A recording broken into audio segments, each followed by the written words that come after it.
India's number 1 varicose veins hospitals ఐబీసీను సంప్రదించండి. మీ నొప్పి లేని ప్రయాణాన్ని ప్రారంభించండి. నమస్తే గురుగారు. శ్రీమాత్రే నమః. శ్రీమాత్రే నమః. నిజంగా నిన్నటి రోజుని అసలు ఎవ్వరూ ఎక్స్పెక్ట్ చేయలేదు గురుగారు. ఆఫ్ కోర్స్ మీరందరూ కూడా చాలా ముందుగానే షష్టగ్రహ కూటమి నా వీడియోస్ లోనే మీరు ప్రిడిక్ట్ చేస్తున్నారు. ఇలాంటి మారణ కాండాలు చాలా జరగబోతున్నాయి. ఎయిర్ వేస్ కి సంబంధించి, వాటర్ వేస్ కి సంబంధించి యుద్ధాలు రాబోతున్నాయని. నిజంగా ఎంతటి ఇబ్బంది కదా గురువు గారు. అసలు ఎంతటి అంటే మనం జనరల్ గా అనుకుంటాం ఏం పాపం చేసుకున్నాము అని. ఇంతమంది ఒకేసారి అసలు అక్కడక్కడ సజీవ దహనం వేసాయి. అసలు చూడలే అంటే ప్లేన్ బిల్డింగ్ లో ఉన్న వాళ్ళు బిల్డింగ్ లో అట్లాగే కుప్ప కూలిపోయి అక్కడ ఆ శతగాతులు చూస్తే అయితే గురువు గారు అసలు బాధాకరంగా. ఎందుకు అలా జరిగిందంటారు? నిన్నటి రోజున ఇలా జరగడానికి కానీ ఒక్క మృత్యుంజయుడు మాత్రం బతికి బట్టగట్టి బయటకు వచ్చి అదృష్టం, పూర్వజన్మ సుకృతము కదా. అంత మందిలో ఒక్క వ్యక్తి బ్రతికాడు అంటే ఇది నాట్ ఏ జోక్. నిజంగా భగవంతుడి యొక్క సృష్టిలో ఇది ఒక వింత అని అనుకోవచ్చు. నిజంగా ఇది షష్టగ్రహ కూటమి యొక్క ప్రభావం అని ప్రీవియస్ వీడియోలో చెప్పడం జరిగింది. దాని యొక్క ప్రభావం ఇంకా 4 నెలల పాటు ఉంటుంది అని కూడా మనం ప్రీవియస్ వీడియోలో మాట్లాడుకున్నాం. అంటే ఇవన్నీ కూడా మనం చెప్పినప్పుడు ఎవరు పట్టించుకోరు. ఇవన్నీ జరగవులే, ఇవన్నీ ఏమి కావులే అని కొట్టి పారేసినటువంటి వ్యక్తులే ఇప్పుడు ఇలాంటి సంఘటన చూసి ఆశ్చర్యపోతూ ఉంటారు. బికాజ్ ఏంటి అని అంటే కనుక నిజంగా ప్లానెటరీ పొజిషన్లో జరుగుతున్నటువంటి ఖగోళ వింతలో అక్కడ ఏ రకంగానైతే వింతలు జరుగుతాయో మన భూమి మీద కూడా అదే రకమైనటువంటి వింతలు విశేషాలు ఎన్నో రకాలుగా జరుగుతాయి. అవి ఖగోళ శాస్త్రంలో ఏంటి అని అంటే అకార్డింగ్ టు ఆస్ట్రాలజీ ఇవి ముందుగానే పసిగట్టేటటువంటి అవకాశాలు కేవలం జ్యోతిష్యంలో మాత్రమే ఉంటాయి. జ్యోతిష్యం అనేటటువంటిది ఆషామాషి వ్యవహారం కాదు.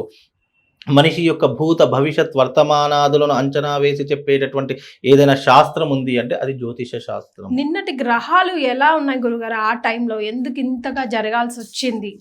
మీరు గుర్తుపెట్టుకోండి, ఎప్పుడైతే పౌర్ణమి ఘడియలు దాటడం మొదలైందో ఆ తర్వాతనే 11వ తారీఖు మనకు పౌర్ణమి ఘడియలు రావడం జరిగింది.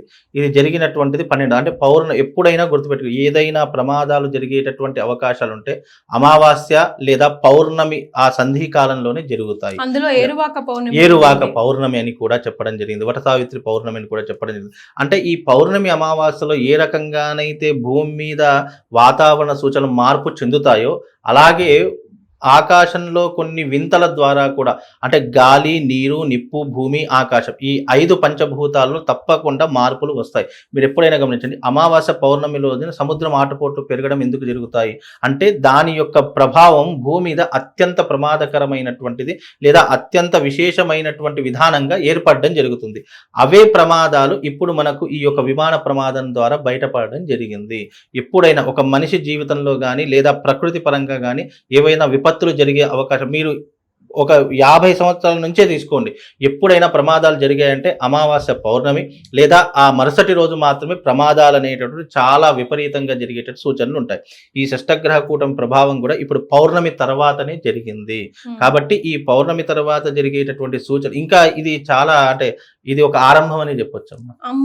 ఇది ఆరంభం మాత్రమే. ఇంకా దీని యొక్క ప్రభావము దాదాపు ఇంకా 2 ఆగస్టు వరకు అయితే ఇంకా ప్రమాదాలు చాలా ఉంటాయమ్మా. ఇది కేవలము ఆరంభము. ఇంకా నేను గతంలో చెప్పా యుద్ధ వాతావరణం అన్నాను, పాకిస్తాన్కి భారత్కి మధ్య యుద్ధ వాతావరణం మొదలైంది. అలాగే జన నష్టం అన్నాను, ఇప్పుడు విమాన ప్రమాదం ద్వారా అనేక జన నష్టం, ప్రాణ నష్టం కలిగింది. అలాగే ఈ యొక్క జల నష్టం వస్తుంది అని అనుకున్నాం. బ్యాంకాక్లో జల నష్టం అనేటటువంటి ఈ సునామీ లాంటిది అనేటువంటి రావడం జరిగింది. అలాగే మన హైదరాబాద్ పట్టణంలో బాంబు పేలుళ్లు జరుగుతాయి. అలాగే వాతావరణంలో అనేక రకాల మార్పులు జరుగుతాయని చెప్పాను. అలాగే చార్మినార్ దగ్గర బాంబు పేలుళ్ల యొక్క సంఖ్య విపరీతంగా పెరిగిపోయి కొన్ని డిస్ట్రాక్ట్ చేశారు, కొన్ని వరకు జరగడం జరిగింది. అంటే ఇవన్నీ కూడా ముందుగానే చెప్తే ఏమవుతుందంటే జాగ్రత్త పడతారు. 100% అమ్మ ఏదైతే జ్యోతిష్యము అని అంటామో అది భయపెట్టడం కాదు, జాగ్రత్త పడడం. ఇప్పుడు ఒక వ్యక్తి ఒక దారి గుండా వెళ్తున్నాం, అక్కడ దారిలో ముళ్ళున్నాయి నాయన అక్కడికి వెళ్ళకు అని అంటే కొంత దూరం వరకు బాగుంటుంది. ఆ దూరం వెళ్ళిన తర్వాత చూస్తే గానీ నమ్మలేనటువంటి సిచ్యువేషన్ ఒక వ్యక్తిలో మొదలవుతూ ఉంటుంది. అలాగే జ్యోతిష్యం భయపెట్టేటటువంటిది కాదు, బాధ పెట్టేటటువంటిది కాదు.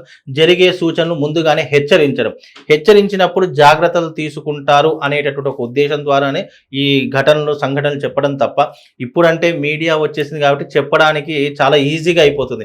గతంలో చెప్పినప్పుడు చాలా మంది జాగ్రత్త పడేవాళ్ళు. ఊర్లో పంచాంగం చెప్పేటప్పుడు కానీ, ఊర్లో ఏదైనా చేసేటప్పుడు కానీ, ఊరికి ఇట్లా ఇబ్బంది వస్తుంది, లేదా రోగాలు వస్తాయి, లేదా అంటుముట్టు వ్యాధులు వస్తాయి, జాగ్రత్తగా ఉండండి, చాలా మటుకు జాగ్రత్తగా ఉండేవాళ్ళు.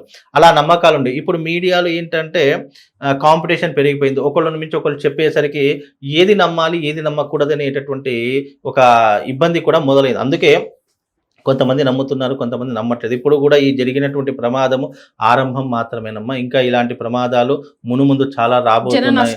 జన నష్టం ఇంకా జరగబోయేటటువంటి సూచనలు కనిపిస్తాయి. ఆల్రెడీ మనము ఈ కరోనా రాకముందే కరోనా మళ్ళీ విజృంభించేటటువంటి అవకాశం ఉంది అని చెప్పా. విజృంభిస్తుందా లేదా? ఇప్పుడు ఆంధ్రాలో 8 కేసులు నమోదయ్యాయి, తెలంగాణలో 4 కేసులు నమోదయ్యాయి. ఇంకా దీని యొక్క ప్రభావం ఎంతవరకు ఉంటుంది అనేటటువంటిది ఎవరు కూడా అంచనా వేయలేనటువంటి సిచ్యువేషన్లో ఉన్నారు. అలాగే ఆస్తి నష్టం జరుగుతుంది అని చెప్పేశాను.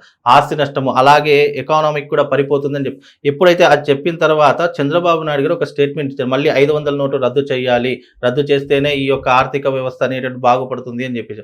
అంటే ఇవన్నీ కూడా జరిగేటటువంటి సూచనలు ఆధారంగా చెప్పేటటువంటి అంశాలే జ్యోతిష శాస్త్రము. జ్యోతిషంలో ఏది అబద్ధము అనేటటువంటిది ఉండదు. అయితే 100% ఒక నాయకుడిని కూడా కోల్పోతాం. ఇప్పుడు కోల్పోయారు కదా.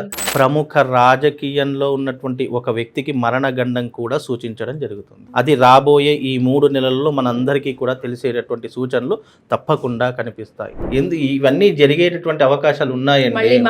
పొలిటికల్ గా కూడా మార్పులు వస్తాయి. 100% మార్పులు వస్తాయి. మరణం తర్వాత ఇప్పుడు అదే కదా గురుగారు. అది ఇవన్నీ నిజాలు అని చెప్పడానికి మన దగ్గర ఉన్నటువంటిది ఏంటంటే వీడియో ప్రూఫ్స్ మాత్రమే.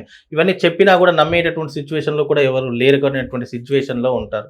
ఇప్పుడు ఒకటమ్మ, జ్యోతిష్యం అనేటటువంటిది భూత భవిష్యత్ వర్తమానాదులు తెలియజేసేటటువంటి అద్భుతమైనటువంటి శాస్త్రము. ఇప్పుడు ఈ యొక్క ప్రమాదం కూడా షష్టగ్రహ కూటమి ప్రభావం వల్లనే ఏర్పడింది అని ఖచ్చితంగా ఎగ్జాక్ట్ గా నిన్న ఏ టైం కి జరిగింది, ఆ టైం కి గ్రహాలన్నీ ఎలా ఉన్నాయి ఒకసారి గుర్తు చేసుకుందాం. ప్లానెటరీ పొజిషన్ లో గనక చూసుకున్నట్టయితే అమ్మ, నిన్న జరిగినటువంటి ఈ యొక్క సిచ్యువేషన్ లో అలాగే ఒక 10 minutes వ్యవధిలో ఒక అమ్మాయి మిస్ అయింది ఫ్లైట్. అవునమ్మా, అవును. మహిళ ఫ్లైట్ మిస్ అయి తన ఆమె అదృష్టం అని ఆమె అదృష్టం కూడా నిజంగా. ఇప్పుడు నిన్నటి గ్రహ పొజిషన్ గనక చూసుకుంటే అమ్మా, నిన్న మనకు కేతువు కుజుడు ఒకే స్థానంలో ఉన్నారు. అలాగే బుధుడు గురుడు ఒకే స్థానంలో ఉన్నారు ఆ రోజంతా కూడా నిన్న జరిగినటువంటి స్థానంలో. అలాగే శని మీనంలో ఉన్నాడు. శని మీనంలో ఉన్నప్పుడు శని నుంచి మనకు షష్టమ స్థానంలో కేతువు కుజుడు లగ్నంలో ఉన్నారు. అంటే నిన్న జరిగినటువంటి లగ్నం వచ్చేసి సింహ లగ్నంలో ఈ యొక్క సంఘటన జరిగింది. సింహ లగ్నంలో జరిగినటువంటి సంఘటన ఏమవుతుంది అంటే అది ఇంకా విజృంభించేటటువంటి అవకాశాలు ఉంటాయి.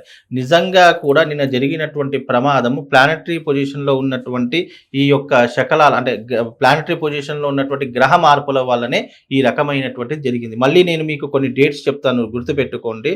మళ్ళీ మీకు 27వ తారీఖు రోజున తప్పకుండా ఇంకో సంఘటన జరుగుతుంది. జూన్ 27వ తారీఖు రోజున. తర్వాత ఆగస్టు 14వ తారీఖు రోజున మళ్ళీ ఇంకో ఇన్సిడెంట్ జరుగుతుంది. తప్పకుండా ఈ డేట్లు రాసి పెట్టుకోండి. ఎందుకంటే ఈ యొక్క ప్లానెట్ ఈ సమయంలో ఈ డేట్లలో కూడా ప్లానెటరీ పొజిషన్లో మార్పు చెందేటటువంటి సూచనలు ఉన్నాయి. ఆ రోజున మళ్ళీ భూమికి ఏదైనా విపత్తులు జరిగే అవకాశం, లేదా ప్రాణ నష్టము, ఆస్తి నష్టం జరిగేటటువంటి సూచనలు ఈ నేను చెప్పినటువంటి డేట్లో ఖచ్చితంగా జరుగుతాయి. ఎందుకు అంటే ఆ రోజులలో ప్లానెటరీ పొజిషన్లో మళ్ళీ మార్పులు మొదలవుతున్నాయి. మనం నిన్న జరిగినటువంటి మార్పుల్లో కూడా ఈ పౌర్ణమి తర్వాత తప్పకుండా భూమి మీద అనేక రకాల మార్పులు జరిగాయి.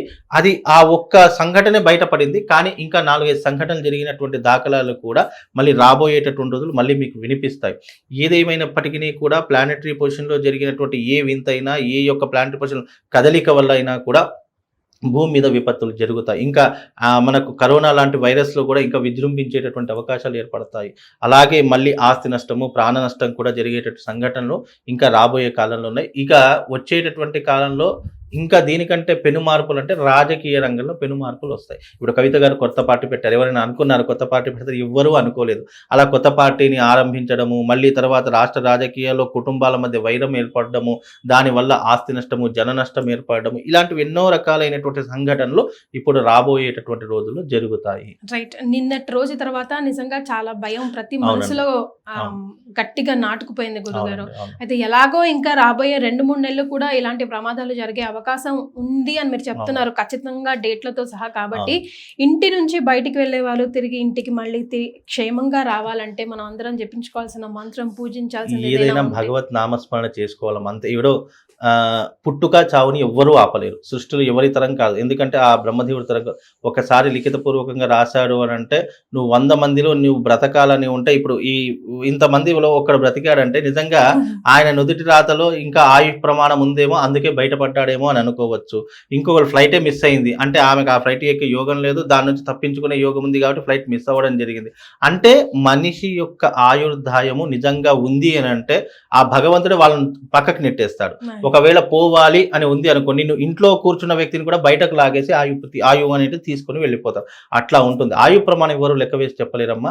అది భూత భవిష్యత్ వర్తమానాదుల్లో కాలంలో ఒక ప్రయాణం లాంటిదే తప్ప దాన్ని ఎవరూ మార్చలేరు. కాకపోతే జాగ్రత్త పడడానికి సూచనలు మాత్రం చెప్తాను.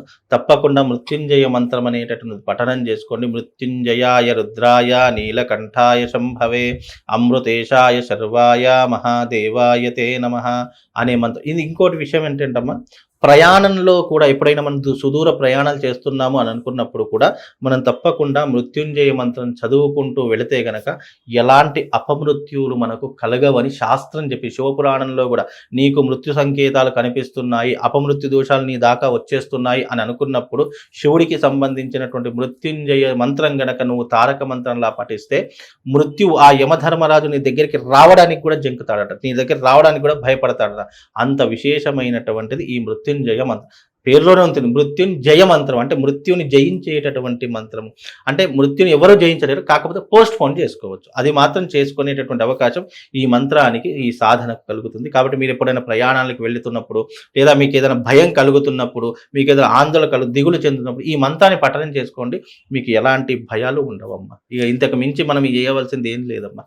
అంటే నిన్న జరిగిన ఆ మారణ కాండలో ఒక కుటుంబం, ఒక తల్లిని, ఒక భార్యని, ఒక భర్తని, ఒక పిల్లాడిని అనుకోకుండా ఇహ వస్తారు కదా అని అవతల వైపు వెయిట్ చేసే వాళ్ళని సడన్ గా కొలాప్స్ అయిపోయి అట్లా ఎగిరిందో లేదో అట్లా పడిపోయింది. ఆ కుటుంబానికి, ఆ ఆత్మలకు కూడా శాంతి చేకూర్చాలని, కుటుంబానికి ముఖ్యంగా బోల్డ్ అంత ధైర్యాన్ని ఆ భగవంతుడు ప్రసాదించాలని, ఆ మృత్యుంజయుడికి జయురాలకి కూడా ఆయుర్దయం మరింతగా గట్టిగా ఉండాలని మనస్ఫూర్తిగా కోరుకుంటూ ధన్యవాదాలు.